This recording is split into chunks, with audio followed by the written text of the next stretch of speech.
ಭಾರತೀಯ ಸಂಗೀತ ಲೋಕದ ಮತ್ತೊಂದು ಕೊಂಡಿ ಕಳಚಿದೆ. 8 ದಶಕಗಳ ಕಾಲ ಸಂಗೀತ ಲೋಕ ಆಳಿದ್ದ ಸ್ವರ ಸಾಮ್ರಾಜ್ಞಿ ಇಹಲೋಕ ತ್ಯಜಿಸಿದ್ದಾರೆ. ಬಹು ಅಂಗಾಂಗ ವೈಫಲ್ಯದಿಂದ ಬಾರದೂರಿಗೆ ಪಯಣ ಬೆಳೆಸಿದ್ದಾರೆ.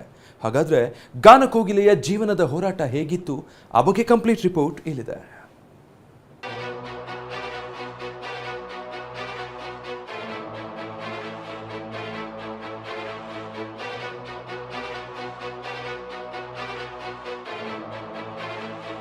ಮಂತ್ರಮುಗ್ಧಗೊಳಿಸುವ ಗಾಯನ, ಶಾಸ್ತ್ರೀಯ ಸಂಗೀತಕ್ಕೂ ಸೈ, ಮೆಲೋಡಿಯಸ್ ಗಾಯನಕ್ಕೂ ಸೈ, ರ್ಯಾಪ್ ಮಾದರಿ ಸಾಂಗ್ಗೂ ಸೈ, ಕನ್ನಡವೂ ಸೇರಿ 20 ಭಾಷೆಗಳು, ಒಂದಲ್ಲ ಎರಡಲ್ಲ 12,000 ಹಾಡುಗಳು, ಒಂದಕ್ಕಿಂತ ಒಂದು ಸೂಪರ್ ಹಿಟ್. ಭಾರತದ ಸಂಗೀತ ಲೋಕದ ಸ್ವರ ಸಾಮ್ರಾಜ್ಞಿ ಆಶಾ ಭೋಸ್ಲೆ ತಮ್ಮ ಹಾಡು ನಿಲ್ಲಿಸಿ ಭಾರತ ಲೋಕಕ್ಕೆ ಪಯಣಿಸಿದ್ದಾರೆ. 92 ವರ್ಷದ ಆಶಾ ಭೋಸ್ಲೆ ಇಂದು ಇಹಲೋಕ ಯಾತ್ರೆ ಮುಗಿಸಿದ್ದಾರೆ. ತೀವ್ರ ಬಳಲಿಕೆ ಹಾಗೂ ಏಕಾಏಕಿ ಎದೆನೋವು ಕಾಣಿಸಿಕೊಂಡಿದ್ದರಿಂದ ನಿನ್ನೆ ಭೋಸ್ಲೆ ಅವರನ್ನ ಮುಂಬೈನ ಬ್ರೀಚ್ ಕ್ಯಾಂಡಿ ಆಸ್ಪತ್ರೆಗೆ ದಾಖಲಿಸಲಾಗಿತ್ತು. ಆದರೆ ಚಿಕಿತ್ಸೆ ಫಲಕಾರಿಯಾಗದೆ ಇಂದು ಮಧ್ಯಾಹ್ನ ನಿಧನರಾಗಿದ್ದಾರೆ. ನಾಳೆ ಸಂಜೆ 4 ಗಂಟೆಗೆ ಅಂತ್ಯಕ್ರಿಯೆ. ಭೋಸ್ಲೆ ಪುತ್ರ ಮಾಹಿತಿ.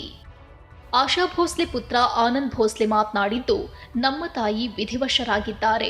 ನಾಳೆ ಸಂಜೆ 4 ಗಂಟೆಗೆ ಶಿವಾಜಿ ಪಾರ್ಕ್ನಲ್ಲಿ ಅಂತ್ಯಕ್ರಿಯೆ ನಡೆಸಲಾಗುವುದು ಎಂದು ತಿಳಿಸಿದ್ದಾರೆ. मेरी माताजी श्रीमती आशा भोसले, इनका आज निधन हो चुका है. कल सुबह 11 बजे वो जहाँ रहती थी कासा ग्रैंड लोअर परेल, वहाँ पर जिनको अंतिम दर्शन लेने हैं वो आप वहाँ आइए.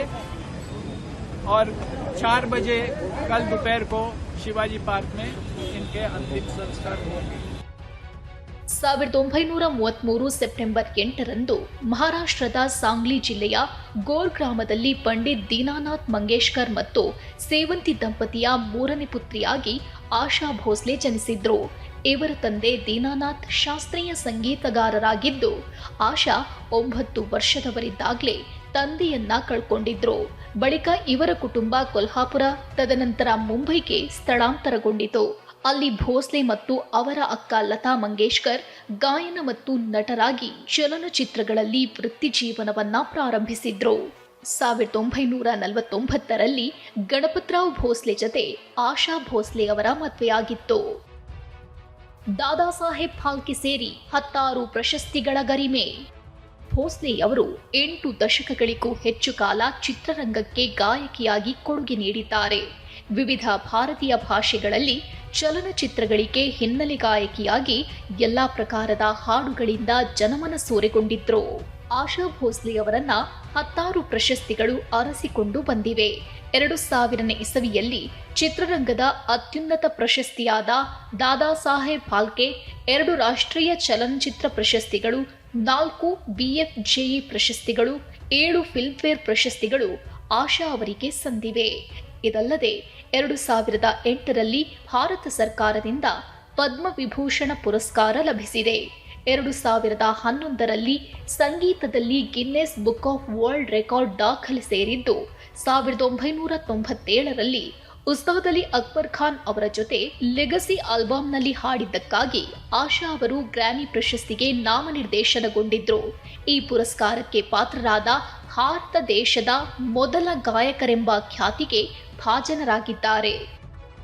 ಆಶಾ ಭೋಸ್ಲೆ ಅವರ ನಿಧನಕ್ಕೆ ರಾಷ್ಟ್ರಪತಿ ದ್ರೌಪದಿ ಮುರ್ಮು, ಪ್ರಧಾನಿ ನರೇಂದ್ರ ಮೋದಿ ಸೇರಿ ಹಲವು ರಾಜಕೀಯ ನಾಯಕರು ಕಂಬನಿ ಮಿಡಿದಿದ್ದಾರೆ. ಪ್ರಧಾನಿ ಮೋದಿ ತಮ್ಮ ಜೊತೆ ಭೋಸ್ಲೆ ಅವರು ಭಾಗವಹಿಸಿದ ಕಾರ್ಯಕ್ರಮಗಳ ಫೋಟೋಗಳನ್ನು ಹಂಚಿಕೊಂಡಿದ್ದಾರೆ. ಇನ್ನು ಮಹಾರಾಷ್ಟ್ರ ಸಿಎಂ ದೇವೇಂದ್ರ ಫಡ್ನವೀಸ್, ಕೇಂದ್ರ ಸಚಿವ HD Kumaraswamy, Bollywood big B Amitabh Bachchan, Hema Malini, ಮಾಜಿ ಕ್ರಿಕೆಟಿಗ ಯುವರಾಜ್ ಸೇರಿ ಅನೇಕ ಗಣ್ಯರು ಆಶಾ ಭೋಸ್ಲೆ ನಿಧನಕ್ಕೆ ಸಂತಾಪ ಸೂಚಿಸಿದ್ದಾರೆ. Bureau report TV9.